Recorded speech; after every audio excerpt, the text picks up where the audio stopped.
Shalom, shalom. Shalom, bien-aimés dans le Seigneur. Shalom, nous sommes super contents de revenir à nos directs du vendredi soir. Shalom à tous, shalom à toutes. Que la grâce de Dieu soit sur vous, dans Jésus-Christ de Nazareth. Nous bénissons ce moment.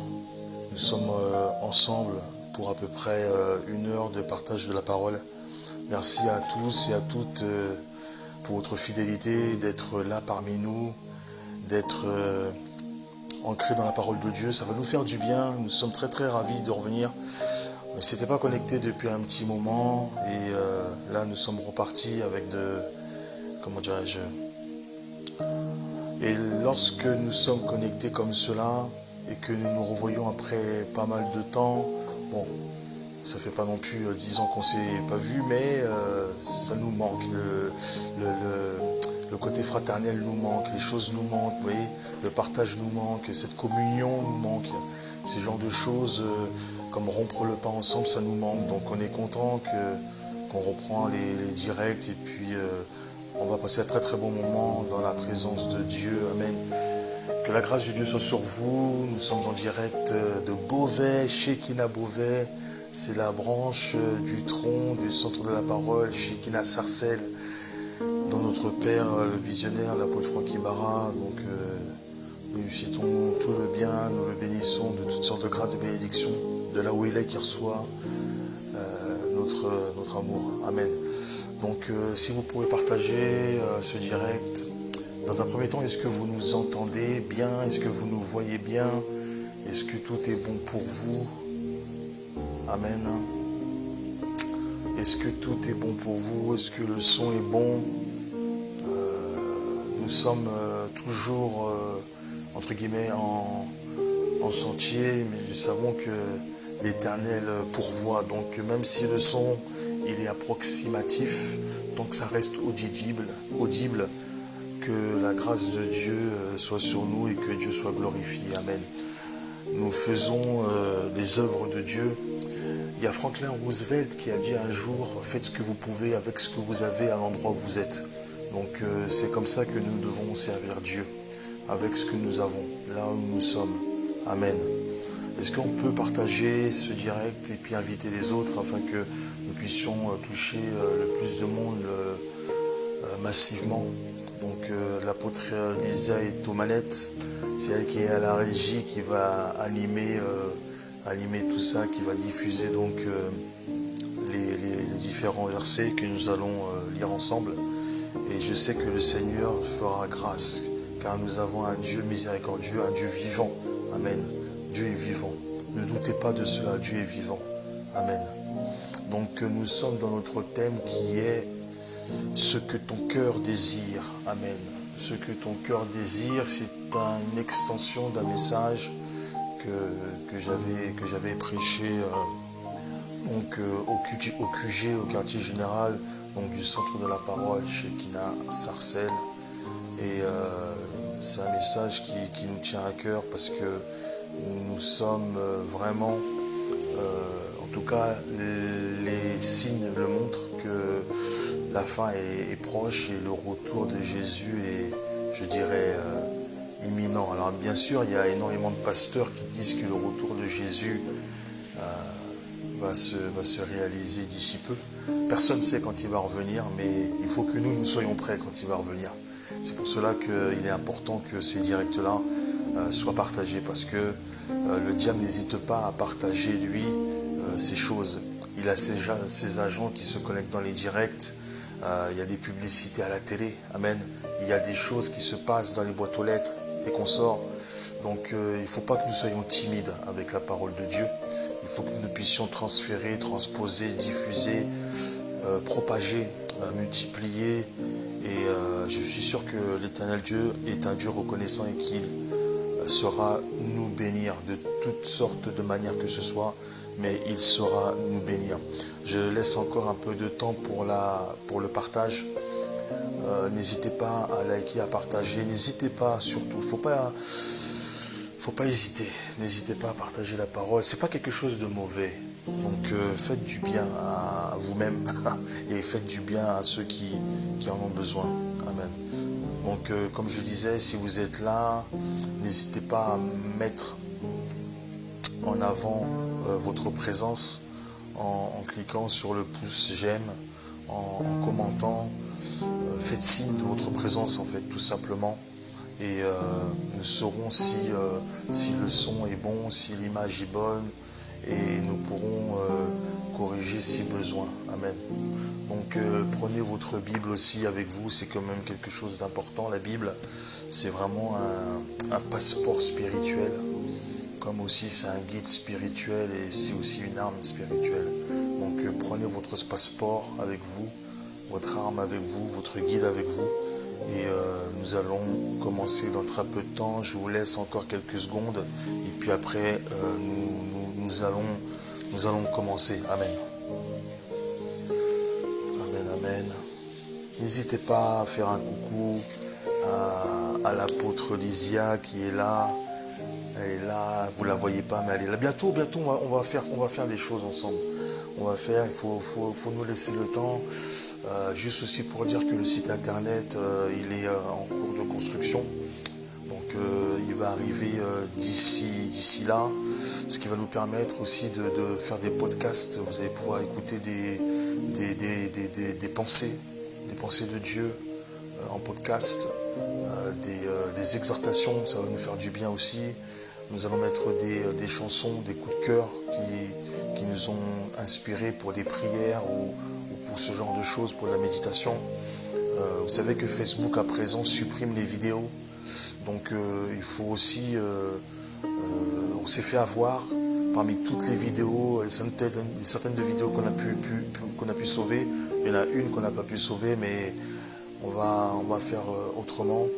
Mais en tout cas, vous pouvez retrouver toutes nos vidéos sur YouTube, donc sur Shekinah Beauvais.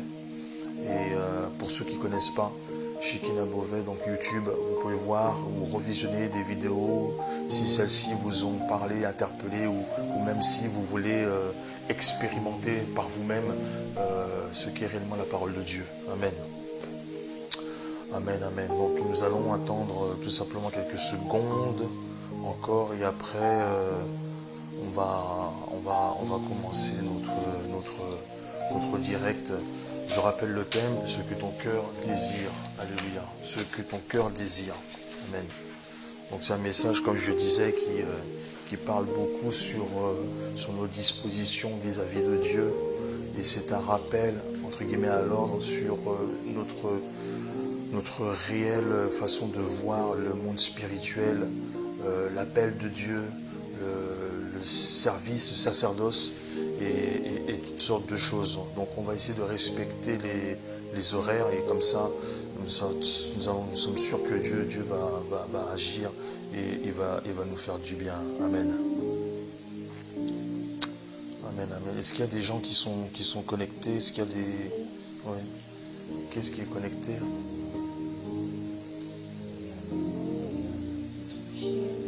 Amen. Donc je salue toutes les personnes, il faudra que je mette aussi un moniteur, un jour on verra ça. Je salue toutes les personnes qui sont connectées, toutes les mamans, tous les papas, tous les ministres de Dieu qui êtes là. Si vous êtes là, c'est que vous êtes concernés et je pense que ça va aussi vous faire du bien. Amen. Amen, amen, amen. Ok. Je vais prier, Seigneur Père Dieu de grâce et de gloire. Nous élevons ton saint nom au Papa, toi le Père des Lumières. Nous adorons, Seigneur Jésus-Christ, tout ce que tu nous proposes, Seigneur Père. Nous élevons ton nom parce que tu nous as toi-même, ô Dieu, sortis du monde des ténèbres, Papa, par ta main droite qui n'est jamais trop courte pour toucher. Tu nous as sortis, Seigneur Jésus-Christ de Nazareth, de cette vie, ô mon roi. Et tu nous as ramenés à ton étable, à ta bergerie, ô Père, toi le bon berger, afin que nous puissions vivre, ô Dieu, ensemble, afin que nous puissions te suivre, ô Papa, car nous savons qu'en te suivant, Seigneur Jésus, notre salut est assuré, ô Père. Merci, Seigneur, pour ce que tu accomplis encore aujourd'hui, tes œuvres, ô mon Dieu visible, du Dieu invisible. Nous croyons, Seigneur, fortement que tu es Dieu, et nous t'avons accepté en tant que Seigneur et Sauveur, Père. Nous voulons, Seigneur Jésus, parler de ta parole, Père, parler, Seigneur Jésus, de tes Écritures ce soir, afin que nous soyons rassemblés autour de toi, Jésus-Christ de Nazareth, car il dit que là où 2 ou 3 sont assemblés en ton nom, tu te trouves parmi eux, Seigneur. Nous croyons que tu es parmi nous, ô Papa, Saint-Esprit de Jésus, que ton nom soit élevé et glorifié au Père, dans le nom de Jésus-Christ de Nazareth, notre seul Seigneur et Sauveur. Amen. Amen, bien-aimés dans le Seigneur. Donc, nous allons prendre un premier passage qui est Jacques chapitre 4, le verset 1. Jacques chapitre 4, le verset 1. Est-ce que l'apôtre Lysia, tu peux afficher Jacques chapitre 4, le verset 1? Tu me dis si c'est bon? Jacques chapitre 4, le verset 1. C'est bon? Ah, pardon? Amen. Je lis la parole de l'Éternel. D'où viennent les luttes et d'où viennent les querelles parmi vous? N'est-ce pas de vos passions qui combattent dans vos membres? Amen. Je vais relire une deuxième fois. D'où viennent les luttes et d'où viennent les querelles parmi vous? N'est-ce pas de vos passions qui combattent dans vos membres? Amen.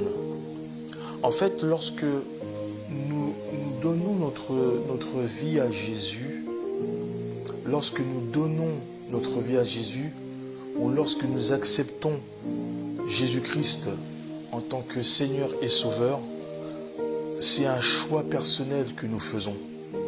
C'est un choix mûrement réfléchi. C'est un choix délibéré, un choix avec soi-même, en son âme et conscience. Amen. Mais accepter Jésus dans sa vie, comme donner sa vie à Jésus, ce sont deux choses bien distinctes. En fait, lorsque nous acceptons Jésus-Christ dans notre vie, c'est pour nous assurer le salut, entre autres. Lorsque nous acceptons Jésus-Christ dans notre vie, c'est d'abord reconnaître qu'il est Dieu. Amen. Et qu'il est Sauveur. Alléluia. Donc, dans un premier temps, c'est dire qu'il est Dieu. Oui, c'est vrai, il est Dieu. Ça, il faut que ça soit quelque chose comme une évidence pour vous. Et qu'il est Sauveur. Amen. On va prendre un premier passage afin de confirmer cela. Est-ce que tu peux prendre Romains chapitre 10, versets 9 à 10? Romains chapitre 10, le verset 9 à 10. Je lis la parole de l'Éternel. Romains chapitre 10, verset 9 à 10. Si tu confesses de ta bouche le Seigneur Jésus, et si tu crois dans ton cœur que Dieu l'a ressuscité des morts, tu seras sauvé.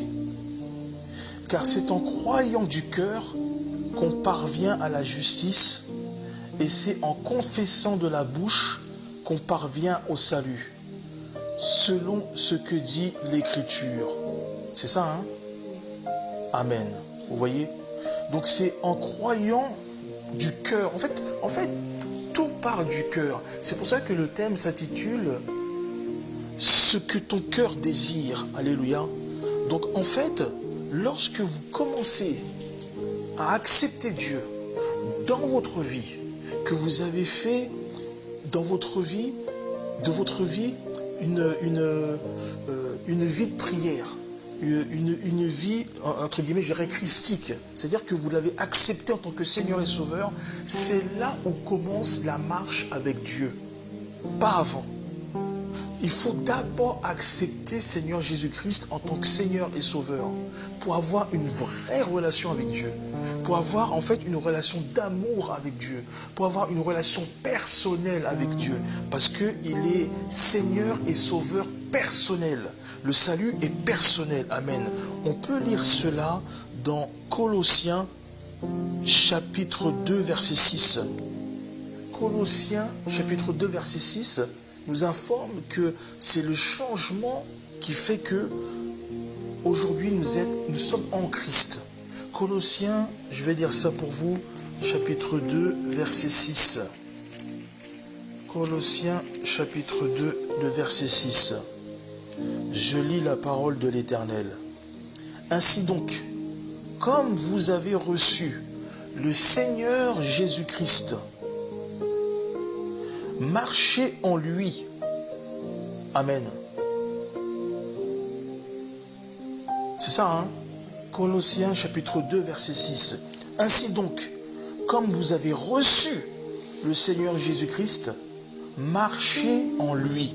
Marcher en lui, c'est accepter Jésus dans sa vie et c'est aussi reconnaître notre condition de pécheur. Je vais doucement pour que vraiment la parole s'imprègne vraiment en nous pendant toute la durée de cette diffusion, de cette télétransmission. Alléluia. Donc, accepter Jésus-Christ, c'est plus facile que de donner sa vie à Jésus-Christ. Accepter Jésus, c'est plus facile que de donner sa vie à Jésus. Alors, certains me diront, mais en fait, où se situe la différence? En réalité, accepter Jésus et donner sa vie, en réalité, c'est la même chose. Mais en fait, il y a des nuances. Cette nuance-là, c'est ça qui va faire toute la différence entre un serviteur de Dieu. Amen. Pourquoi? Parce que donner sa vie à Jésus-Christ de Nazareth consiste en fait à le laisser régner dans notre vie. Donner sa vie à Jésus, ça consiste à donner son corps, à donner son âme, à donner son esprit à Jésus-Christ de Nazareth. En fait, donner sa vie à Jésus, c'est le laisser agir. En fait, c'est là où le verset prend toute son ampleur. C'est là où le verset prend toute sa source, toute sa différence. C'est lorsqu'il est dit que ce n'est plus moi qui vis en vie, ce n'est plus moi qui vis, mais c'est Christ qui vit en moi. En fait, ce n'est pas Jésus qui vit en moi, mais c'est Christ. Donc c'est une autre dimension. Et lorsqu'il dit c'est Christ qui vit en moi, ça sous-entend qu'il est sauveur, c'est vrai, mais il est Seigneur. Il est Seigneur dans la mesure où c'est lui qui règne dans votre vie. C'est lui qui vous dit des choses. C'est lui qui vous parle. C'est lui qui... En fait, c'est vous qui devenez son instrument. Vous devenez en fait compte une extension. Vous devenez son bâton en fait. Vous devenez en réalité une arme. Une arme défensive comme une arme offensive. C'est lui qui vit en vous.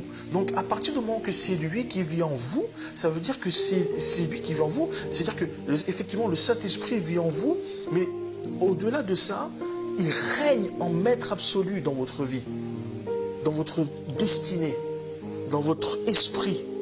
C'est-à-dire que vos pensées sont complètement effacées pour laisser la place à l'Esprit de Jésus. Amen. Donc c'est lui en fait qui règne. Alléluia. C'est important ce que je suis en train de dire là, parce que en fait, tout à l'heure, nous allons parler de certaines choses qui vont vous ramener à ce que j'ai dit là avec insistance. C'est pour ça qu'il est très très important que vous puissiez vraiment comprendre ce qu'il est en train de se dire ce soir. Et en fait, la question qu'on pourrait se poser, c'est qu'est-ce que notre cœur désire?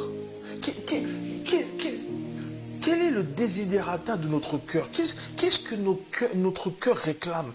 De quoi notre cœur a besoin? Qu'est-ce que notre cœur désire?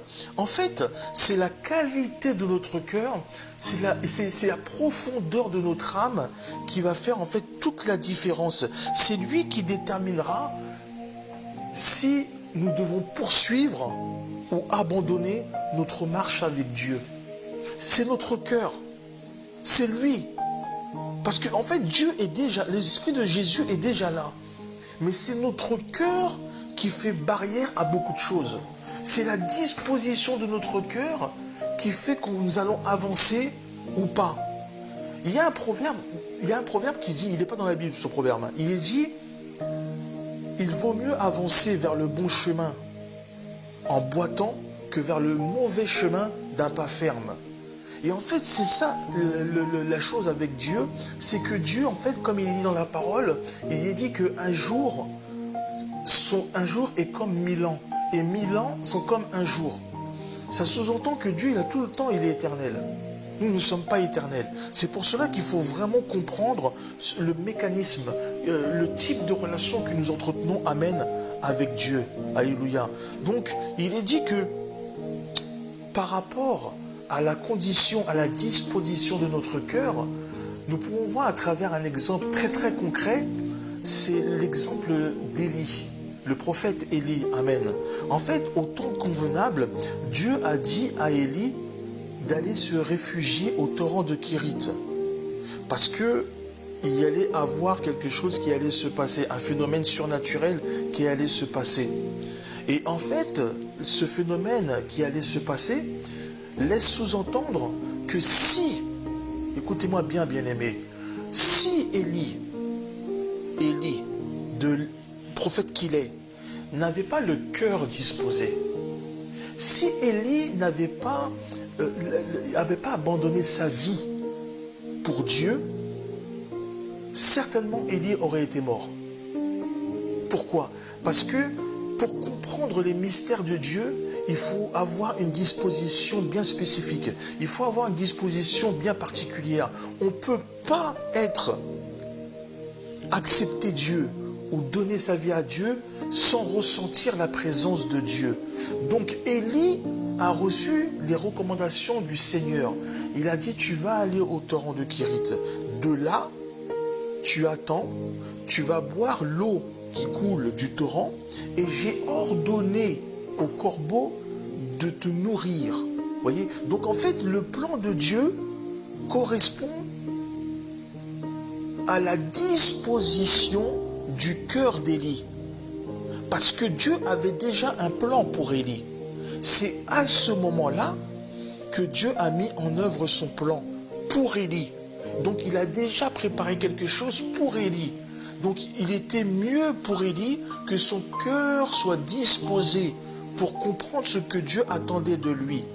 Donc Élie s'est rendu au torrent et il a fait ce que Dieu lui a dit. Pourquoi? Mais parce qu'en réalité, Dieu avait aussi encore un autre plan derrière le plan du torrent. C'est-à-dire qu'à un moment donné, le torrent a cessé de fournir de l'eau. Le torrent était tombé à sec. Et c'est là où Dieu a ouvert une autre porte. Dieu a ouvert une autre situation.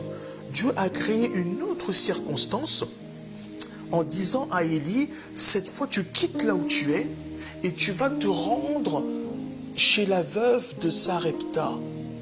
Tu vas te rendre chez la veuve de Sarepta et c'est elle qui va prendre la suite des corbeaux. Et c'est là, en fait, où on comprend que si le cœur d'Élie n'était pas disposé, si le cœur d'Élie n'était pas circoncis, si le corps d'Élie n'était pas brisé, à aucun moment Dieu aurait pu accomplir cela. Ou du moins, il l'aura accompli, mais d'une autre manière. Parce que c'est un Dieu miséricordieux et c'est un Dieu qui pourvoit, qui connaît la fin avant son commencement. Mais tout ça pour dire que Dieu, lorsqu'il a un plan pour ta vie, ce n'est pas un hasard. Simplement, c'est que c'est nous qui retardons les plans de Dieu à cause de l'indisponibilité de notre cœur. C'est à cause de cela que nous avons du mal à capter les ondes spirituelles de Dieu. C'est pour ça qu'il est important de demeurer vraiment, où ça, bien-aimé dans le Seigneur, dans les Écritures, dans la parole de Dieu. En fait, c'était la condition pour que cela fonctionne. En réalité, il fallait que son cœur soit ouvert, soit réceptif, c'est le mot que je cherchais, pour qu'il puisse comprendre les mystères de Dieu. Écoutez, aujourd'hui, si quelqu'un entend une voix dire « tu vas aller à un torrent », est-ce que la personne pourra comprendre que cela vient de Dieu? Je ne sais pas. Je ne sais pas. Mais en tout cas, le fait est que le prophète a mis son cœur à disposition. C'est ça qui a fait que la chose a pu se réaliser. Parce qu'il a donné sa vie à Dieu. Il a donné sa vie pour que la chose se réalise, bien-aimé dans le Seigneur. Il est là le mystère de l'entendement. Alléluia. Et d'ailleurs, ce même mystère, il se produit aussi chez la veuve de Sarepta. Pourquoi? Parce que si la veuve de Sarepta, à son tour, n'avait pas le cœur disposé. C'est-à-dire que si elle ne croyait pas fermement à l'Éternel des armées, si elle ne croyait pas en Dieu, et si, toujours pareil, l'homme de Dieu était arrivé, pas au bon moment, mais à des circonstances, parce que c'est lui qui avait décidé de quitter le torrent plus tôt par sa propre volonté. N'oubliez pas, bien-aimés, avant, il y a une époque où il n'y avait pas de roi et les gens faisaient ce qu'ils voulaient. Les gens faisaient ce qu'ils voulaient. Mais là, ce n'était pas le cas. Donc, ce qui veut dire, c'est que si la veuve de Sarepta avait reçu Élie chez elle, mais pas dans les circonstances de Dieu, pas au moment opportun, pas là où Dieu avait dit à Élie de partir voir la veuve de Sarepta, mais dans un autre contexte, est-ce que la veuve de Sarepta, elle aurait accueilli Élie comme elle l'a accueilli dans la Bible? Je ne suis pas certain. Je ne suis pas certain. Pourquoi? Mais parce que, en fait, ça aurait provoqué des murmures. Étant donné que la veuve, elle était déjà dans une misère incroyable. Étant donné que la veuve, elle était même, il est dit qu'elle vivait même ses dernières heures. C'est-à-dire qu'elle n'avait plus rien à boire, elle n'avait plus rien à manger. C'était très très très compliqué, elle et son enfant. Alors qu'est-ce qui s'est passé? C'est-à-dire que si Élie était venu pas au moment de Dieu, pas au temps de Dieu, c'est le mot que je cherchais, pas au temps de Dieu, il y aurait plein de choses qui se seraient passées. D'ailleurs, c'est comme ça que la veuve, elle aurait très bien pu murmurer pour rien, en disant, ah, voilà l'homme de Dieu, voilà. Déjà, moi, j'ai rien, il vient là, il me demande de l'eau, il me demande du pain, il me demande des gâteaux, il me demande la dîme, il me demande les offrandes, il me demande les actions de grâce, il me demande de payer le loyer, il me demande. C'est toujours pareil avec les hommes de Dieu. Vous voyez, en fait, c'est ça la différence, c'est que les gens murmurent parfois inconsciemment et parfois consciemment. Tout dépend du contexte et tout dépend des circonstances. C'est-à-dire que là, pour le coup, l'homme de Dieu, il vient, il demande à boire et à manger. La femme, parce qu'elle croit, donc elle le sert, elle le fait. Au départ, elle dit avec réticence que si je te donne, nous, on n'a plus rien. Et Élie, avec assistance, a dit la chose, a dit, sers-moi à manger. Vous voyez, il y a des gens qui vont vous servir, c'est vrai, mais ils vont murmurer derrière. Et cela annule toutes les bénédictions que Dieu avait prévues. Pourquoi? Parce que après coup, ce qui s'est passé, c'est que l'enfant est tombé malade. Mais le fait que la dame, la veuve de Sarepta, elle a agi selon la volonté du prophète Élie, ça a béni sa maison. L'enfant a été sauvé. D'ailleurs, à la fin, il est même dit que c'est là qu'elle a vu que c'était vraiment un homme de Dieu. Amen. C'est là qu'elle a vu. Vous voyez, en fait, ça veut dire que lorsque nous sommes serviteurs de Dieu, bien-aimés dans le Seigneur, lorsque nous sommes serviteurs de Dieu, nous avons le titre de serviteur de Dieu. Les gens mettent serviteur de Dieu sur leur Facebook, ils mettent serviteur de Dieu sur TikTok, ils mettent serviteur de Dieu dans tous les réseaux sociaux. Oui, ils mettent serviteur de Dieu. C'est pas mauvais. Mais il faut joindre la parole aux actes.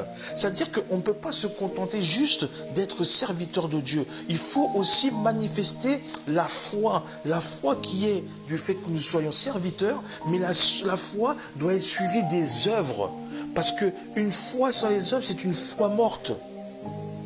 Est-ce que je parle à quelqu'un? Est-ce que je parle à quelqu'un? C'est pour ça que c'est important. Si vous joignez les œuvres à la foi, c'est là où vous verrez la main de Dieu s'étendre dans votre vie.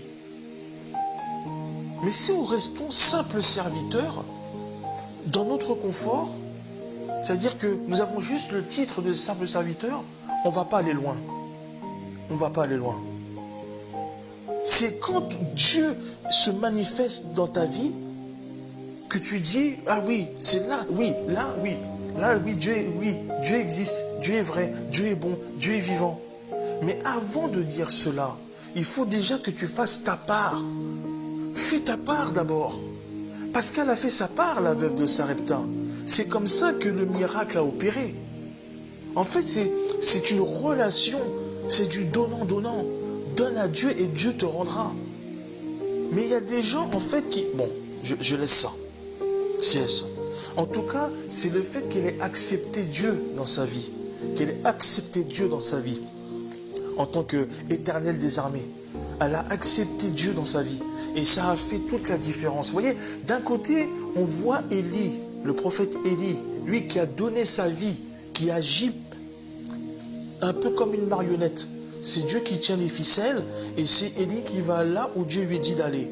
Et d'un côté, on voit une dame, une femme qui a accepté le Seigneur. Elle n'est pas servante de Dieu à proprement parler, mais elle fait ce qu'elle peut pour servir Dieu. Elle a servi l'homme de Dieu. Et en échange derrière, elle a été récompensée. Amen.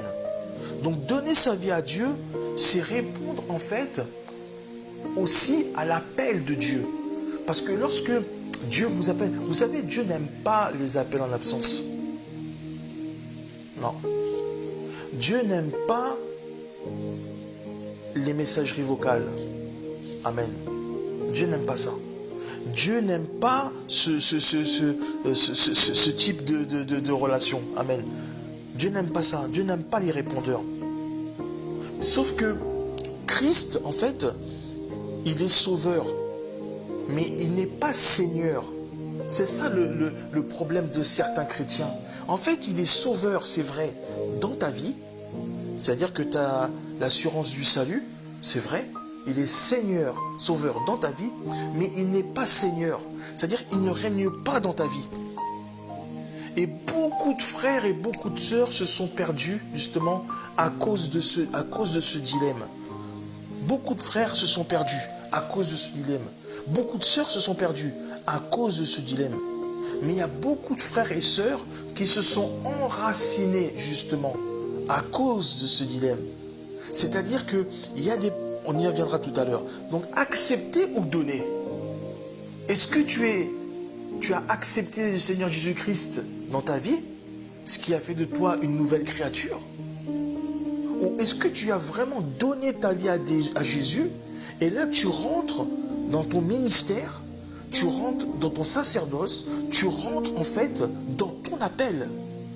Amen. Tout le monde n'est pas appelé à être ministre de Dieu. Tout le monde n'a pas un appel ministériel. Mais tout le monde est appelé à servir Dieu. C'est ça la différence entre accepter Dieu et donner sa vie à Dieu. Moi, vous voyez, je regarde notre Père, Papa Royal. On voit que ce n'est pas quelqu'un qui a juste accepté Seigneur Jésus-Christ.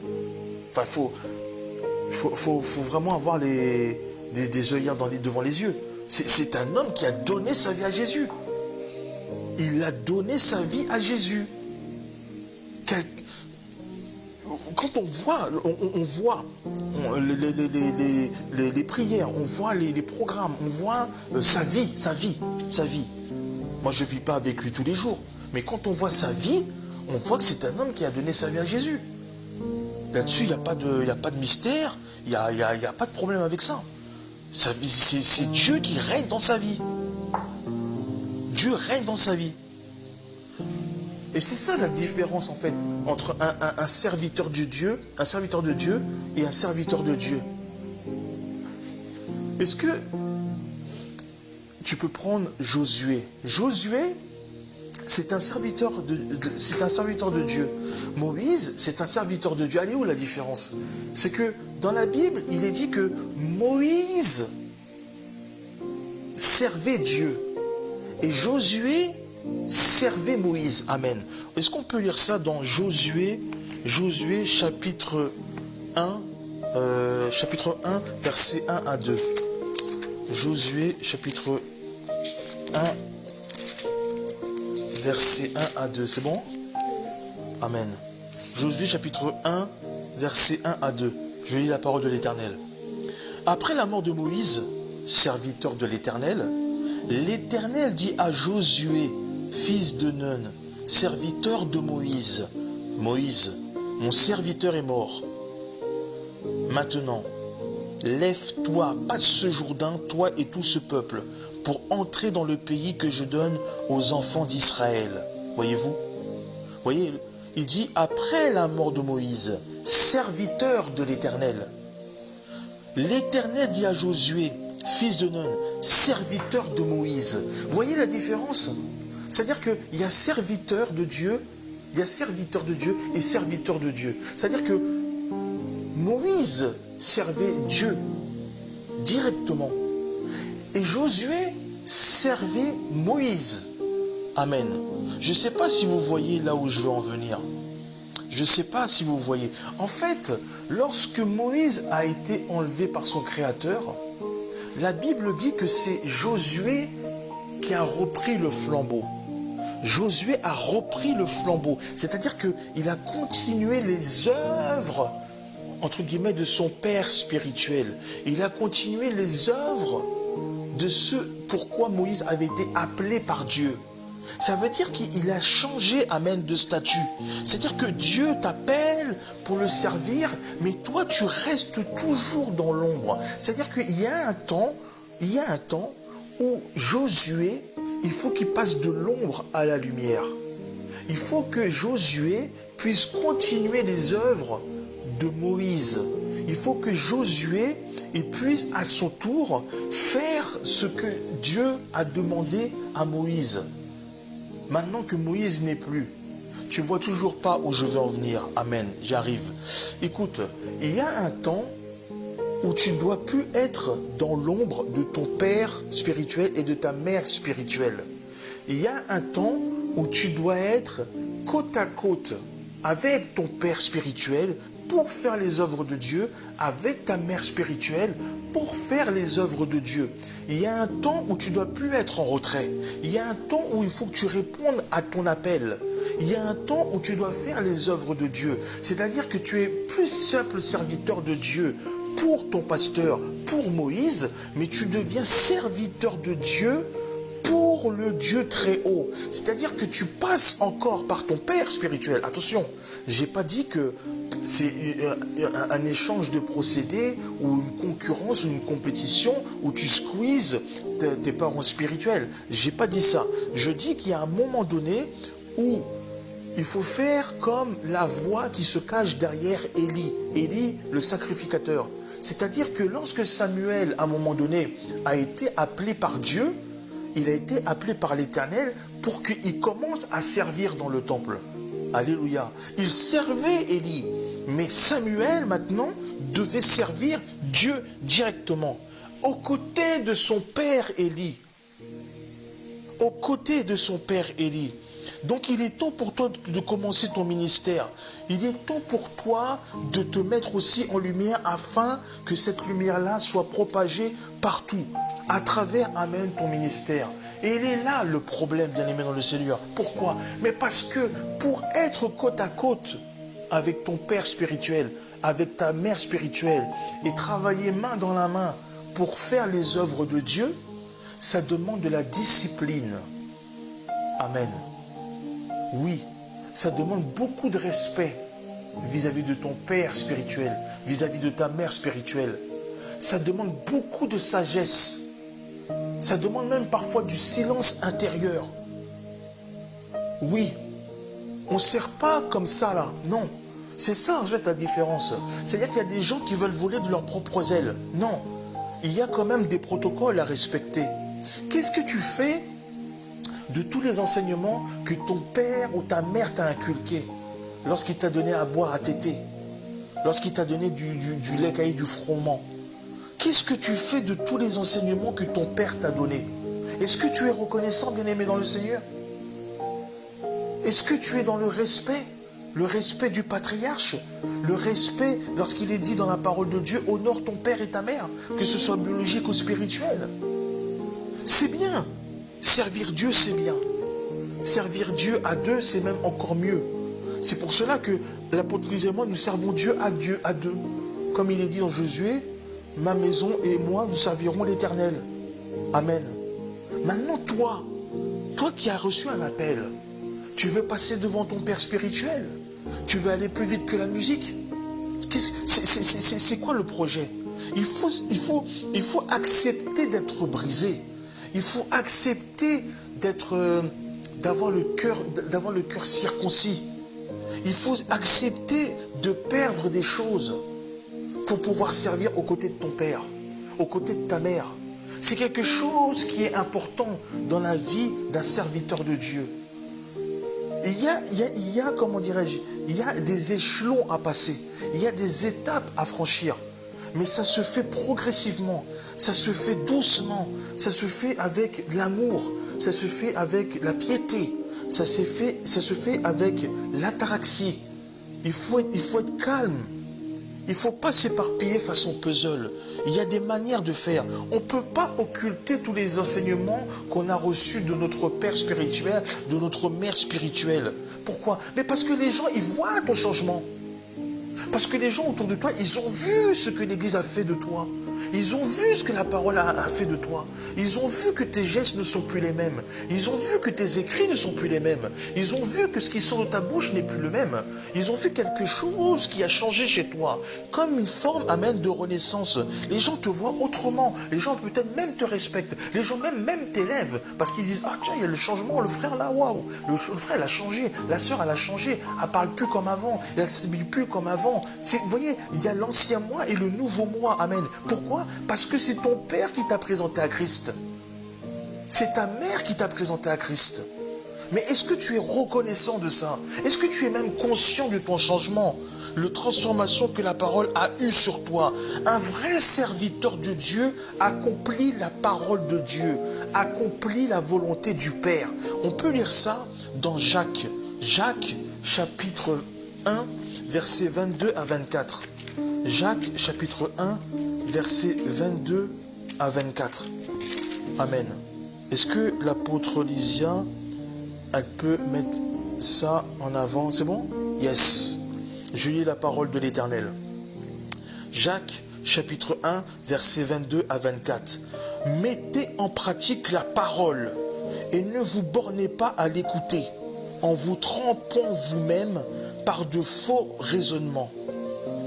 Car si quelqu'un écoute la parole et ne la met pas en pratique, il est semblable à un homme qui regarde dans un miroir son visage naturel et qui, après s'être regardé, s'en va et oublie aussitôt quel il était. Amen. Vous voyez?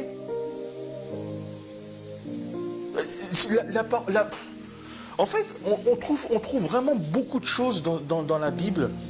Et c'est vraiment déraisonné de dire que c'est vraiment pas que ce n'est pas un livre pour nous faciliter la vie de tous les jours.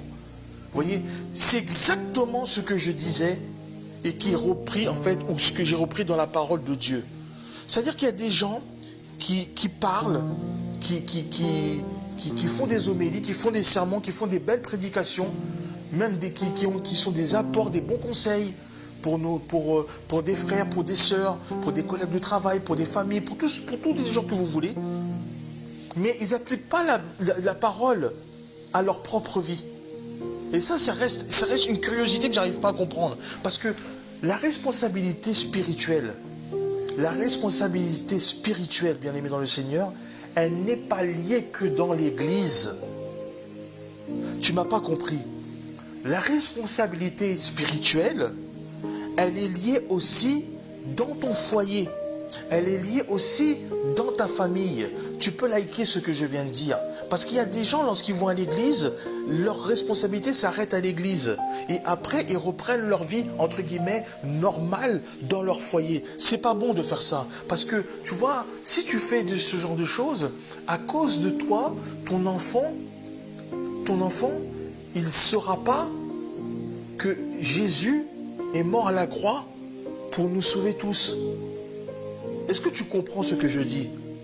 À cause de toi, ton enfant, il ne sait pas que qu'il ne va pas à l'église ou qu'il ne va plus à l'église par ta faute. Amen. En fait, nous, notre responsabilité, dans un premier temps, et la première des personnes, j'ai envie de te dire, et même les premières personnes que nous devons évangéliser, c'est notre propre famille.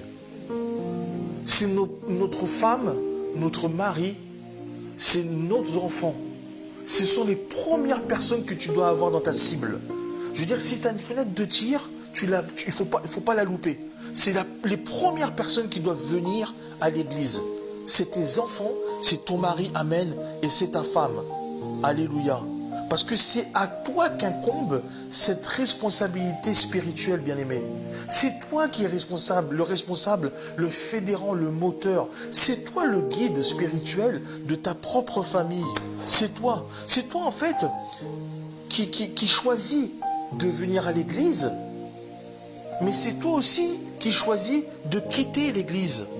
Et tu vois, ça a une importance fondamentale dans ta vie spirituelle, personnelle, mais aussi dans la vie de ta famille.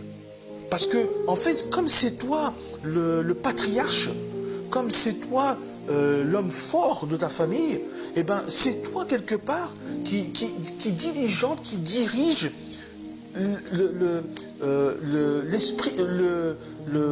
la responsabilité spirituelle de ta famille, de ta femme, de ton mari, de tes enfants. Amen.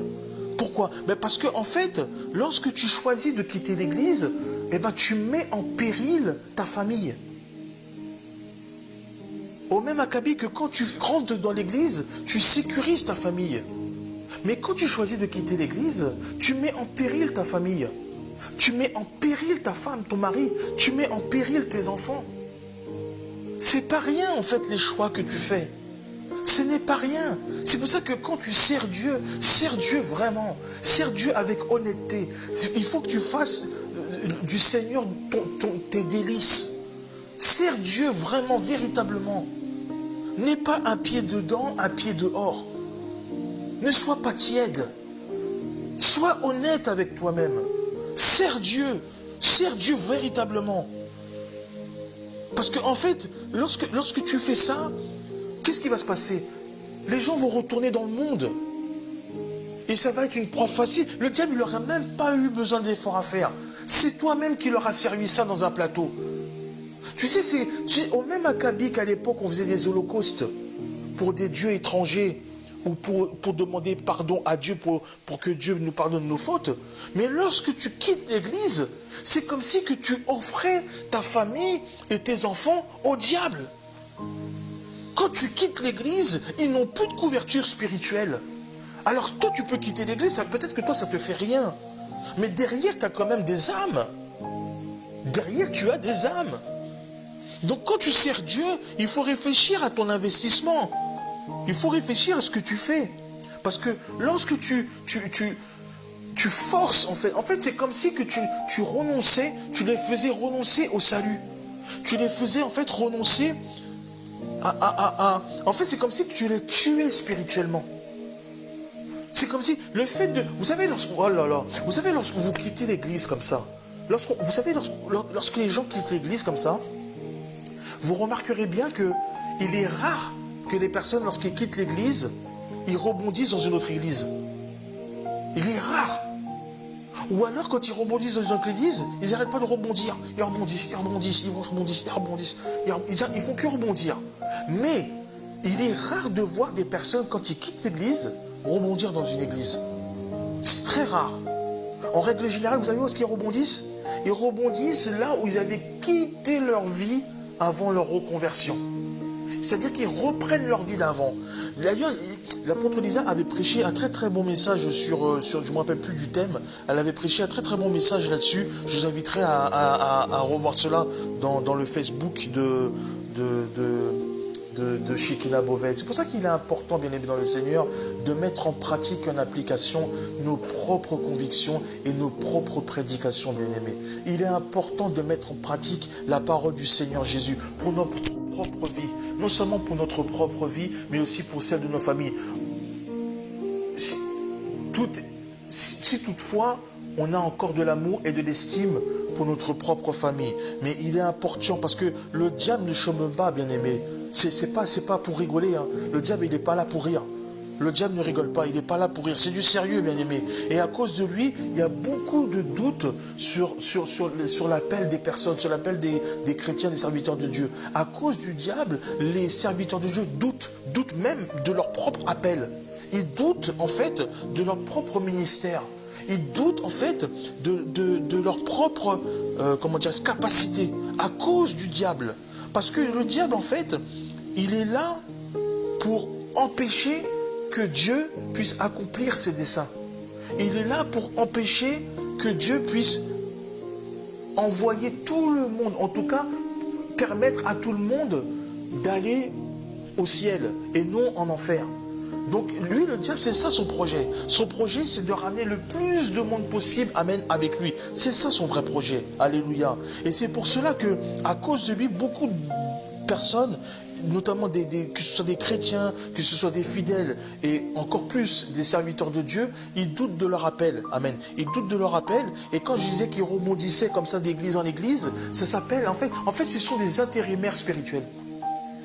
Ils servent Dieu par intermittence. Ils servent Dieu selon le temps, ils servent Dieu selon les moments, vous voyez, ce sont des intérimaires spirituels. Et ça, c'est pas bon d'être comme ça, parce que bien souvent, on les retrouve tous et toutes, toujours au même endroit.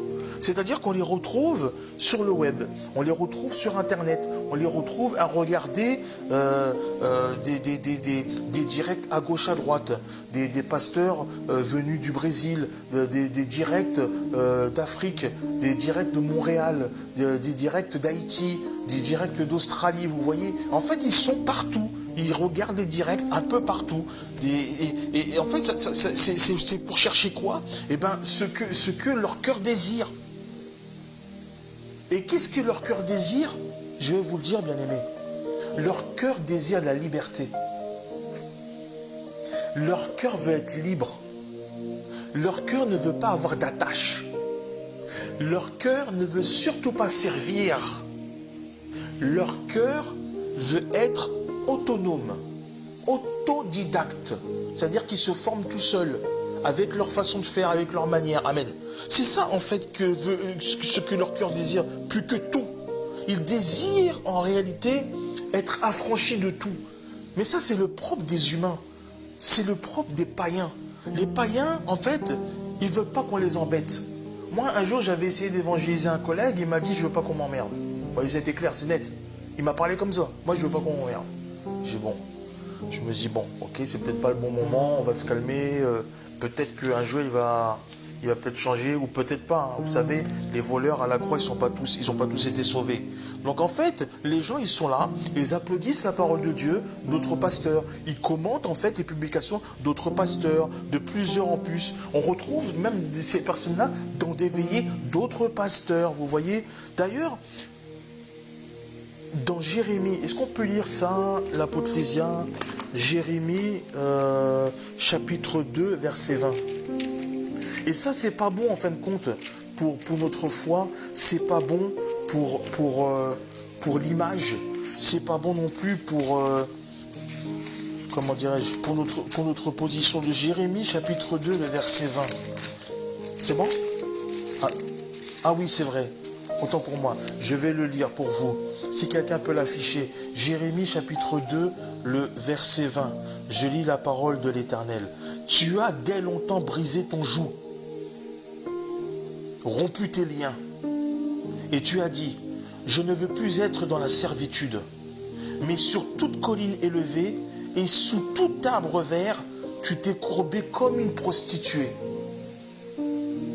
Là, c'est le prophète qui parle, c'est Dieu qui parle à travers le prophète en parlant d'Israël. Voyez-vous? Mais on parle d'Israël, mais cette parole-là s'applique aussi à nous-mêmes. Ça s'applique aussi aux serviteurs de Dieu. Ça s'applique aussi aux servantes de Dieu. Lorsque vous allez comme ça d'église en église, lorsque vous rebondissez comme ça, vous n'avez pas d'attache. Mais par contre, derrière ce qui se cache, derrière ce que ton cœur désire, se cache le fameux mot « Dieu m'a dit ». C'est ça qui se cache derrière ton cœur. Dieu m'a dit. C'est-à-dire que Dieu m'a dit de quitter l'église. Dieu m'a dit de quitter l'église. Dieu m'a dit de quitter le siège. Dieu m'a dit de quitter le cortège. Dieu m'a dit de quitter les chantres. Dieu m'a dit de quitter le pasteur. Dieu m'a dit. C'est ce qui se cache derrière ce que ton cœur désire. C'est ce fameux Dieu m'a dit. Et qu'est-ce que tu fais après? Tu vas voir d'autres pasteurs. En fait, c'est comme si que c'est même pas le pasteur qui t'adopte, c'est toi qui adoptes le pasteur. Le pasteur, il ne te connaît pas, mais toi, tu l'adoptes. Tu as fait de lui ton père spirituel, ton nouveau père spirituel. C'est-à-dire que le père spirituel qui t'a baptisé, qui t'a appris, qui t'a nourri, etc., non, c'est plus ton père, tu en as un nouveau. Eh bien, c'est ce que la Bible dit dans Jérémie chapitre 2, le verset 20. Il est dit dans la parole de Dieu que tu as dès longtemps brisé ton joug. Ça veut dire que c'était déjà un projet déjà. C'était quelque chose qui avait déjà mûri dans ta vie. Tu avais déjà brisé ton joug, rompu tes liens, et tu as dit, je ne veux plus être dans la servitude. Mais sur toute colline élevée, sur tout arbre vert, tu t'es courbé comme une prostituée. Tu t'es courbé comme une prostituée. Jérémie chapitre 3, verset 1. La Bible dit, écoute bien, il dit, lorsqu'un homme répudie sa femme, qu'est-ce que c'est que ça? Jérémie 3, chapitre 1. Lorsqu'un homme, ah oui c'est ça, chapitre 3, verset 1, il dit, lorsqu'un homme répudie sa femme, lorsqu'elle le quitte et devient la femme d'un autre, cet homme retourne-t-il encore vers elle? Le pays même ne serait-il pas souillé? Et toi, tu t'es prostitué à de nombreux amants. Et tu reviendrais à moi, dit l'Éternel. Parce qu'il y a des gens, ce qu'ils ne savent pas, c'est qu'en fait, lorsqu'ils font ce genre de choses, ils ne savent pas. En fait, je ne sais pas s'ils ne savent pas ou s'ils savent, ou si c'est de la méconnaissance, ou si c'est de la naïveté, ou ils sont ingénus, je ne sais pas. Quand tu vas d'église en église, tu penses trouver quel Dieu quand tu vas d'église en église? Le Jésus-Christ qu'il y a là, c'est le même Jésus-Christ qu'il y a dans d'autres églises. La simple différence, c'est que le message, le ministère n'est pas le même. Mais c'est le même Jésus que tu trouveras. Donc si tu vas trouver, par exemple, un prophète pour t'annoncer les oracles et que tu vas aller chercher d'autres églises pour avoir d'autres oracles, tu auras toujours la même chose. Ce que ton cœur désire plus que tout, c'est la liberté. Et ça, il faut que tu en sois conscient. Si tu ne donnes pas ta vie à Jésus, tu ne pourras pas servir Dieu comme les grands prophètes de la Bible. Tu vas juste être un serviteur de Dieu. Tu vas être derrière le prophète Élie, le sacrificateur Élie. Tu vas être derrière Moïse. Tu vas être un simple serviteur. Tu vas faire des publications sur tes réseaux sociaux. Voilà, tu vas faire ce genre de choses. Apporter des messages d'amour et de paix. C'est pas mauvais, mais c'est pas là où Dieu il t'attend. Tu vois, ton père spirituel, on ne le connaît même pas en fait. On ne connaît même pas ton père spirituel. Combien même, on ne connaît même pas ton grand-père spirituel. Amen. Toi-même, tu as été consacré dans un restaurant asiatique entre 2 nems et 3 crevettes. Tu vois, on connaît même pas la teneur de ton ministère. On connaît même pas le nom de ton grand-père. Nous, vous savez, chez Shekinah Beauvais, nous connaissons le nom de notre père spirituel. C'est l'apôtre des nations Francky Ibarra. Nous connaissons notre grand-père spirituel. C'est l'apôtre Jean Mabiala. Amen. Nous connaissons cela. Après, je ne vais pas faire toute la hiérarchie, ça n'offre aucun intérêt. Toute la généalogie, ça n'offre aucun intérêt. Mais nous connaissons. Nous avons été baptisés selon le mode biblique. Nous ne sommes pas des arrivistes comme ça. Voyez-vous? Notre consécration, elle est biblique. C'est quelque chose qui a été validé. Amen. Mais il y a des gens qui n'ont pas été consacrés, mais qui font des églises de maison. Alors, la démarche, elle n'est pas mauvaise. Mais sous quelle autorité spirituelle tu fais ça? Tu baptises des gens et voilà le baptême. Je ne t'explique même pas le baptême. Tu baptises des gens, tu fais des choses. Mais les âmes là que tu as, là, par exemple, que tu as réussi à gagner, qu'est-ce que tu vas en faire si toi-même, tu n'as pas d'église locale? Qu'est-ce qui vont devenir ces âmes-là? Que vont devenir ces âmes-là? Tu n'as pas le mandat d'exercer. Tu n'as pas le mandat pour baptiser. Tu n'as pas toutes ces choses. Vous savez, je vais vous dire quelque chose. Nous, tels que nous sommes tous et toutes coupables. Encore aujourd'hui. Nous sommes, d'une certaine manière, des artisans de la mort spirituelle de l'Église. Nous sommes les artisans de la mort spirituelle des ministères de nos pasteurs. Nous sommes les artisans de la mort spirituelle des enfants de Dieu. C'est nous qui faisons ça. C'est nous qui provoquons ça, en fait. Mais je vais dire à quelqu'un, tu sais que même mort, tu peux faire du bien à quelqu'un. Même mort, tu peux faire du bien à quelqu'un. Même mort, tu peux surprendre Dieu. Oui, même mort, tu peux surprendre Dieu.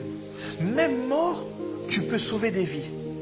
C'est exactement ce qui s'est passé avec Élie. Élie avec les ossements d'Élie. Amen. On peut lire ça dans 2 Rois, chapitre 13, 2 Rois, tu l'as pas, hein. 2 Rois, chapitre 13, versets 20 à 21. 2 Rois, chapitre 13, versets 20 à 21. Je lis la parole de l'Éternel. Élisée mourut, et on l'enterra. L'année suivante, des troupes de Moabites pénétrèrent dans le pays. Et comme on enterrait un homme, voici, on aperçut une de ces troupes. Et l'on jeta l'homme dans le sépulcre d'Élisée. Amen. L'homme alla toucher les os d'Élisée. Et il reprit vie et se leva sur ses pieds. Amen. J'ai dit Élie, mais c'est Élisée, mais vous avez compris pour tous ceux qui ont l'habitude de lire la Bible. Vous voyez?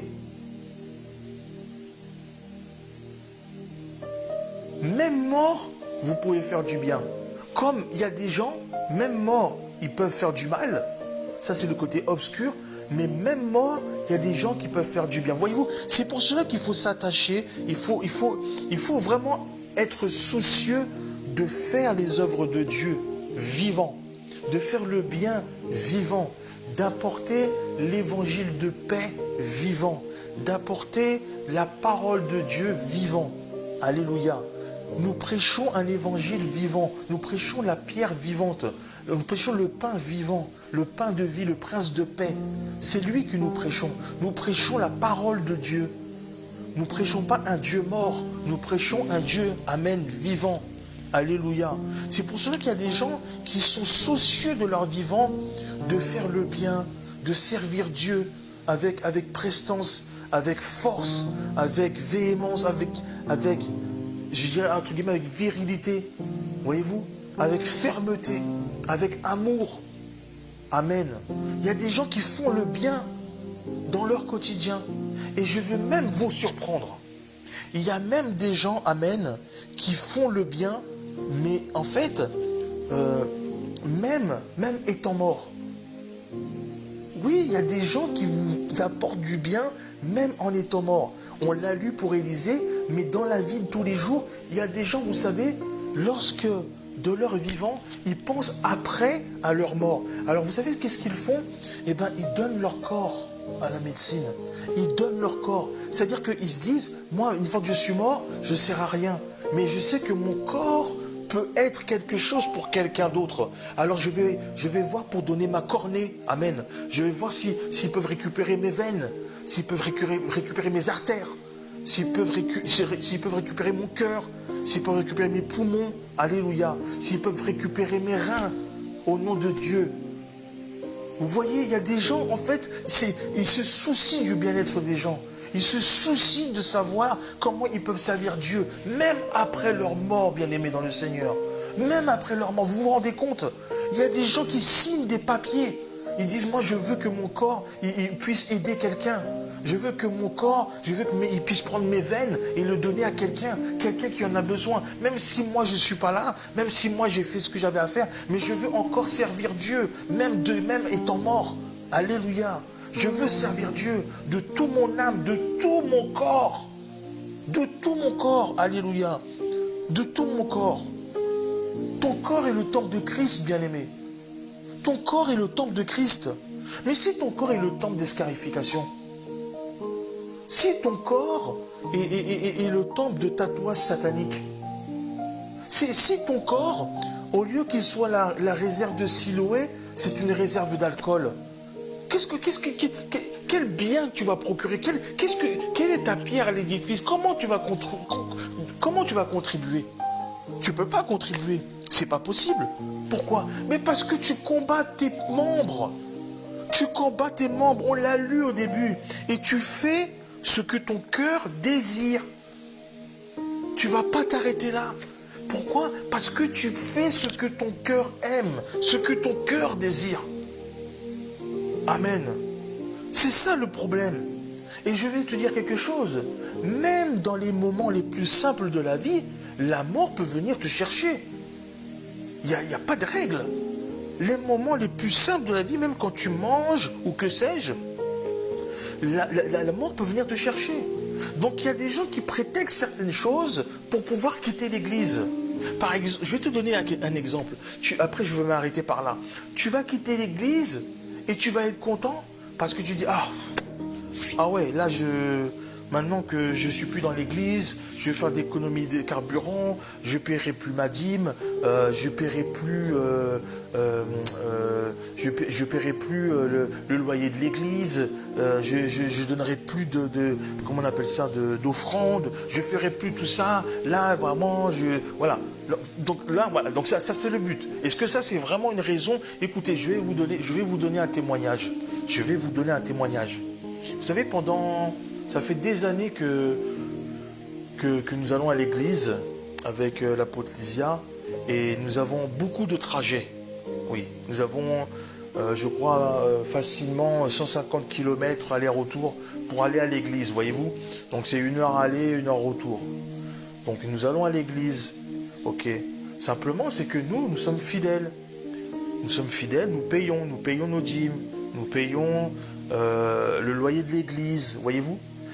Et si bien même que le loyer d'église est même payé avant même notre loyer personnel. Voyez-vous? Nous donnons à l'église des choses que nous-mêmes, en fait, savons que c'est pour Dieu. Donc nous nous sacrifions pour Dieu. C'est pas une critique ce que je vais dire là. C'est pas un jugement ce que je vais dire là. C'est un témoignage. Et vous voyez, tellement que nous aimons le Seigneur, vous voyez tellement que nous sommes impliqués, c'est-à-dire que nous payons le loyer d'église, enfin quand je dis nous payons, nous participons au loyer de l'église, et nous payons nos dîmes, donc, et plus des offrandes, donc si vous mettez, cumulez ça, plus ça, plus ça, plus ça fait une certaine somme. Et bien vous savez, il y a quelque chose qui nous est déjà arrivé, mais plus récemment, on nous a coupé le gaz. On nous a coupé le gaz parce que nous n'avons pas payé. Alors, on aurait pu payer, mais nous avons fait un choix. On verra, Dieu fera grâce. Ils nous ont coupé le gaz à la maison. Donc, on ne pouvait plus se chauffer, voyez-vous, etc. On ne pouvait plus faire de cuisine puisqu'on avait une gazinière. Donc, c'était très, très compliqué pendant plusieurs jours. Écoutez bien ce que je vais dire, bien-aimés dans le Seigneur. Écoutez bien ce que je vais dire. C'est un témoignage que je vous présente là. Sur Internet. Ça veut dire que plein de gens peuvent le voir. Voyez-vous? Nous avons fait cela. Le gaz a été coupé pendant plusieurs jours. Et lorsque nous avons ensuite payé le gaz, il y a l'EDF-GDF qui est venu remettre le gaz. Parce qu'ils avaient tout verrouillé avec une grosse clé. Enfin bref, c'était très compliqué.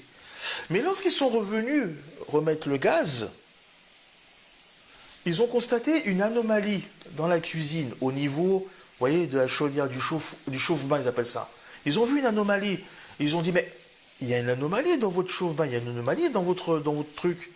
Ils disent, c'est pas normal le bruit qu'il fait, c'est pas normal. En plus, les tuyaux, ils étaient un peu déboîtés, tout ça, ce que j'avais déjà signalé depuis des années. Les gens ne bougeaient pas, ils laissaient ça comme ça. Mais ce qui est étrange, c'est que le monsieur a dit quoi? Il a dit, mais on ne peut pas remettre le gaz. Écoutez, quand la personne a dit ça, on a failli tomber enfin moi personnellement, j'ai failli tomber à la renverse. On attendait qu'ils remettent le gaz, ça avait été payé, tout ça, mais il a dit non, on ne peut pas remettre le gaz. Parce que là, c'est trop dangereux. Il y a du monoxyde de carbone qui s'échappe dans toute la cuisine, même chez vous. Et ça, il a dit, vous aviez jamais eu une mal de tête ou des trucs comme ça? Et en fait, ce qui est bizarre, bien aimé dans le Seigneur, c'est que après, lorsque nous avons réfléchi, effectivement, il avait raison. L'apôtre Lysia se plaignait depuis des semaines, depuis des mois. Tu te souviens de ça? De mal de tête, de migraine, tout ça, etc. On se dit, ah, ben peut-être que c'est t'as vu, t'as peut-être baissé, ou tout ça, quand on lit la Bible la nuit, le soir, tout ça, là, dans le truc et tout. Non. Elle avait des migraines incessantes, tout ça, elle ne comprenait pas. Moi, je ne comprenais pas. Tout ça, elle est partie chez le médecin, tout ça, là. Et en fait, ce qui s'est passé, c'est le matériel qui était défectueux. Alors, qu'est-ce qui s'est passé? Ils nous ont dit, ils ne peuvent pas remettre le gaz. Il faut changer tout le conduit. Enfin, en tout cas, il faut remettre les trucs. Il faut changer le chauffe-bain. On a contacté donc le bailleur, on a expliqué, ça a pris encore du temps tout ça, et le bailleur, tenez-vous bien, il a changé tout le système. Il nous a mis un chauffe-bain digital, machin, bilu chouette, il a mis des tuyaux tout neufs, flambant neufs, tout ça là. On a rappelé l'EDF, ils nous ont remis le gaz, jusqu'à aujourd'hui, nickel. Parce que je ne vous explique pas, ce fameux chauffe-bain, quand vous êtes sous la douche, ce qui se passe, c'est que l'eau se coupe d'un seul coup, ou l'eau il passe en froid, etc. C'est très compliqué, vous voyez, c'est très très compliqué. Je vous dis ça pourquoi, bien aimé? Parce que en fait, après coup, on s'est regardé, on s'est dit, mais bon sang de bonsoir. Mais c'est la main de Dieu qui était là. C'est la main de Dieu qui était à l'œuvre.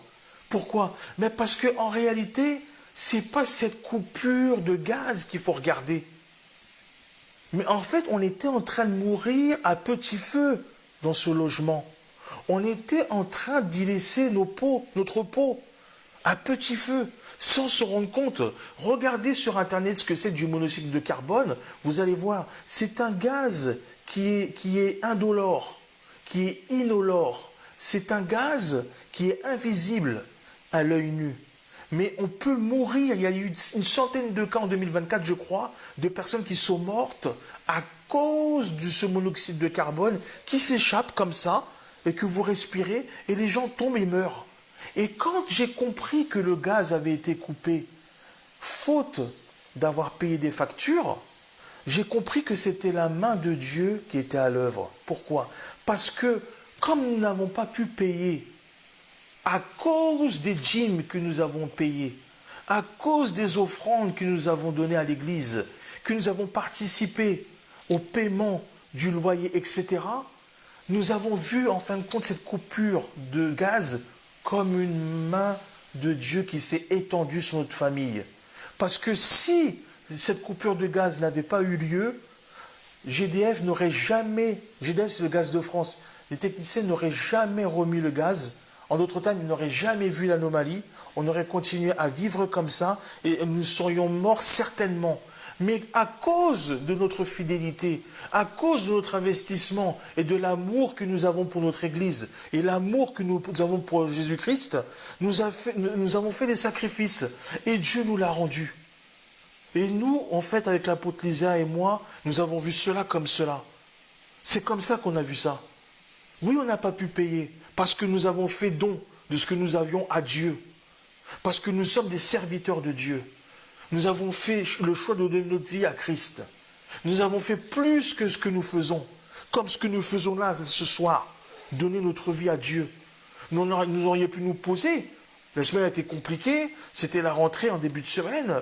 Moi-même, j'ai un travail qui est compliqué. L'apôtre Lysia, nous sommes fatigués. On aurait pu nous poser devant Netflix, se mettre sous la couette tranquillement. Non, nous apportons la parole de Dieu.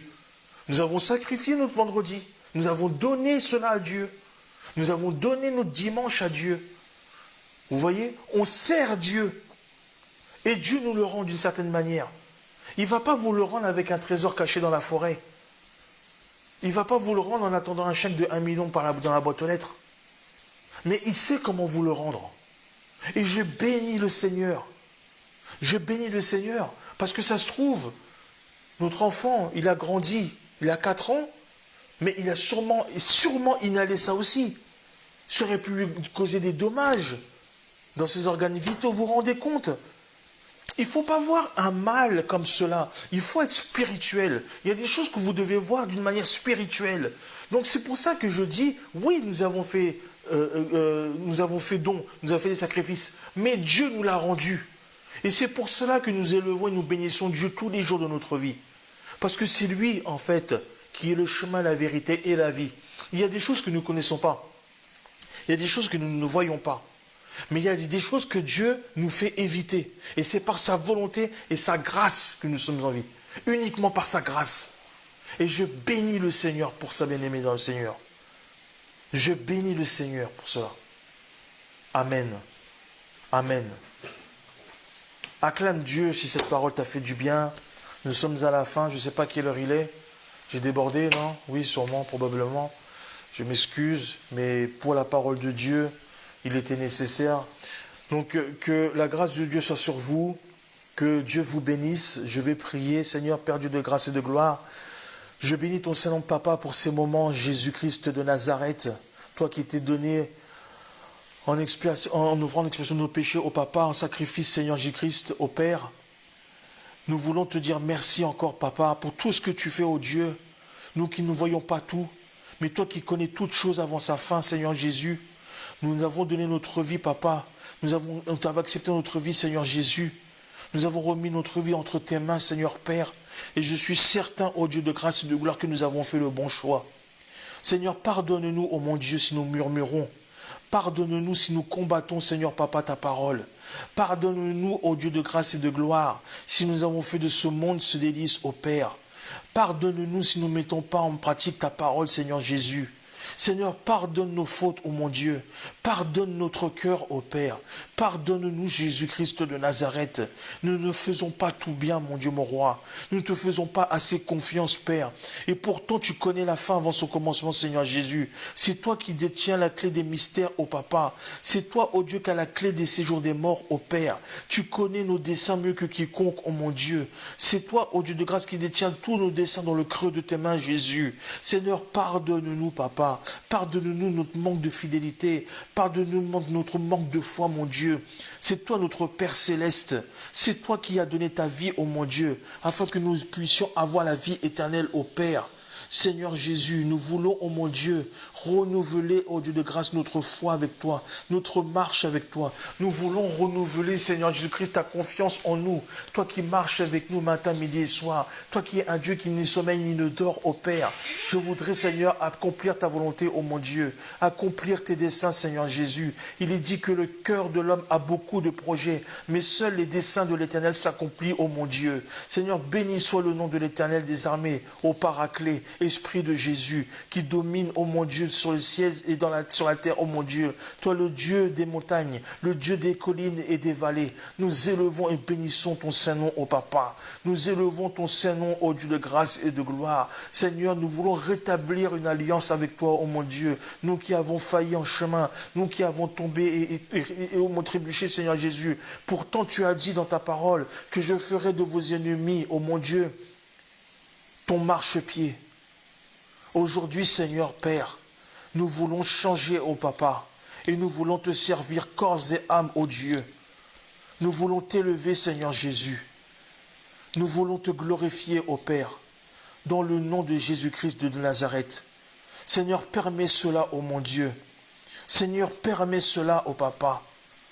Que ton nom soit glorifié, ô mon Dieu, dans le nom puissant de Jésus-Christ de Nazareth, notre seul Seigneur et Sauveur. Amen. Seigneur, merci pour toutes les personnes qui se sont connectées. Merci encore de fortifier des personnes qui ont besoin de toi, de les encourager, ô mon Dieu, d'étendre ta main droite qui n'est jamais trop courte au Seigneur Jésus, d'écouter, Seigneur, au Papa, leurs cris, d'écouter leurs pleurs, d'écouter leurs prières, ô mon Dieu. Toi qui n'as jamais les oreilles trop dures, ô Papa, pour écouter, pour entendre. Que ta parole se fasse chère dans leur vie, ô mon Dieu roi. Je te reconnais, Seigneur Jésus, parce que tu l'as déjà fait. Tu es le même, Seigneur Père. Il est dit dans ta parole que tu n'as point changé, qu'en toi, il n'y a point le moindre nombre de variations. Seigneur, accomplis, ô Papa, ta volonté. Et sois élevé, ô Dieu, dans le nom de Jésus-Christ de Nazareth. Bien-aimés, soyez bénis. Soyez bénis, que le ciel vous soit ouvert et que le ciel vous soit favorable. Dans le nom de Jésus-Christ de Nazareth. Shalom.